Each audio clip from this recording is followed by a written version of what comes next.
না না, অভিমান তো অন্যের ওপরে হয়, আমার তো অভিমান কারোর ওপরে ছিল না এবং কারোর ওপর অভিযোগও নেই। মন হালকা হালকা খারাপ রয়েছে, কিন্তু তার সঙ্গে সঙ্গে আমার মন খারাপের থেকেও দলীয় যে দায়িত্ব রয়েছে সেটা অনেক বড় এবং অনেক ইম্পর্টেন্ট। ব্যক্তির থেকে এখানে দল বড়, এখানে মনের থেকে টার্গেটটা অনেক বড়।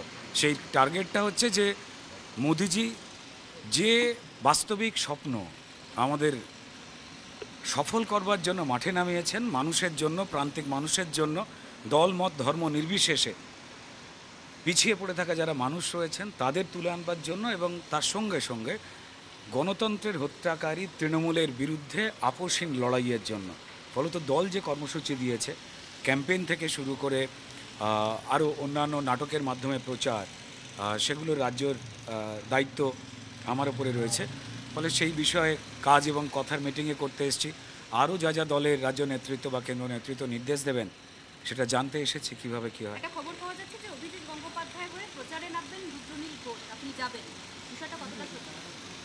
অভিজিৎ গঙ্গোপাধ্যায় শুধু আমার কেন, অনেকেরই পছন্দের মানুষ। সত্যের পথে চলা বা প্রতিবাদের পথে চলার একজন মানুষ। আমাদের প্রত্যেক প্রার্থী যারা যারা হয়েছেন তারা যে কোনো কারণেই হোক না কেন যোগ্য।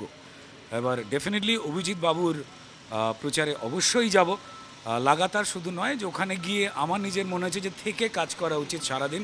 আমার খুব প্রিয় মানুষ, এবং এছাড়াও বাকি অন্যান্য যারা প্রার্থীরা রয়েছেন দল যেভাবে নির্দেশ দেবে সেইভাবে নির্দেশের সঙ্গে সঙ্গেও বাকি যতটা গ্রাউন্ডে পড়ে থেকে কাজ করা যায় সেই কাজ অবশ্যই করব প্রাণপণে। সায়নী ঘোষকে আজকে বিক্ষোভের মুখে পড়তে হয়েছে।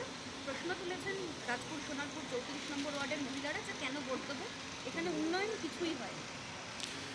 দেখুন, আপনারা সবাই জানেন, পশ্চিমবঙ্গের মানুষ সবাই জানে যে বিভিন্ন রকমের মুখ দিয়ে বা বিভিন্ন ব্যক্তিদের দিয়ে তারা পশ্চিমবঙ্গের মানুষ হোক বা পশ্চিমবঙ্গের বাইরের যে কোনো জায়গা থেকেই আসতে পারেন, তাদেরকে দিয়ে এই মানুষকে সম্মোহিত করে বা মিথ্যে কথার আঙ্গিকে বা তৃণমূলীয় গুন্ডা বা দলদাস পুলিশকে দিয়ে ভয়ভীতির পরিবেশ তৈরি করে একটা সিট তৃণমূল জেতবার চেষ্টা করে, এবং ঠিক তারপর সেই অঞ্চলে এক একজন করে হয় শাহজাহান থাকে, যেমন বসিরহাট অপারেট করতো শাহজাহান, ছিলেন একজন প্রার্থী তৃণমূলের।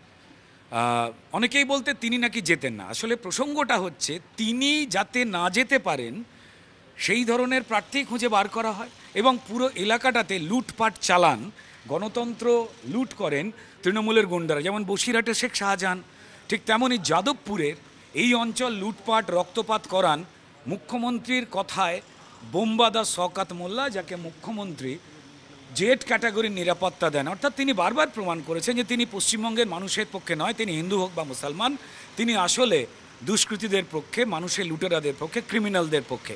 তো ফলত সেটা যাদবপুর বলুন বা মাধবপুর বলুন, সেটা বসিরহাট বলুন বা চম্পাহাট বলুন, এই প্রত্যেকটা জায়গায় তৃণমূলের প্রার্থীরা প্রার্থী নয়, তারা একটা মুখ এবং টাকা তোলবার জন্য ক্রিমিনালের মতো এজেন্ট তৃণমূল রেডি রেখে দিয়েছে, যারা মানুষের গণতন্ত্র লুট করবে এবং টাকা লুট করবে, এবং সেটা কালীঘাটে গিয়ে পৌঁছবে। কবে থেকে দেন, কোন কেন্দ্র থেকে তাহলে শুরু? তমলুক দিয়ে কি শুরু? দেখুন, প্রথমে তমলুক থেকেই শুরু করব, এটা আমার নিজের ইচ্ছা রয়েছে, কথাও হয়েছে। এবার তারপর সবথেকে বড় নির্দেশ আমার রাজ্য নেতৃত্ব দেবেন বা কেন্দ্র নেতৃত্ব, তাঁরা রাজ্যের সঙ্গে যা আলোচনা করে আমাকে যেভাবে যেখানে নামানো ঠিক করবেন সেই কাজ অবশ্যই মন দিয়ে করব। এবং আমার দৃঢ় বিশ্বাস রয়েছে যে সরকার পশ্চিমবঙ্গে মানুষের অধিকার নিশ্চিত করবার ভোট নিয়ে 2011 এসেছিল, সেই সরকারই ক্রিমিনালদের পাশে দাঁড়িয়ে মানুষের চাকরি বাকরি, আবাস, রেশন, চাল ডাল সবটা লুট করেছে।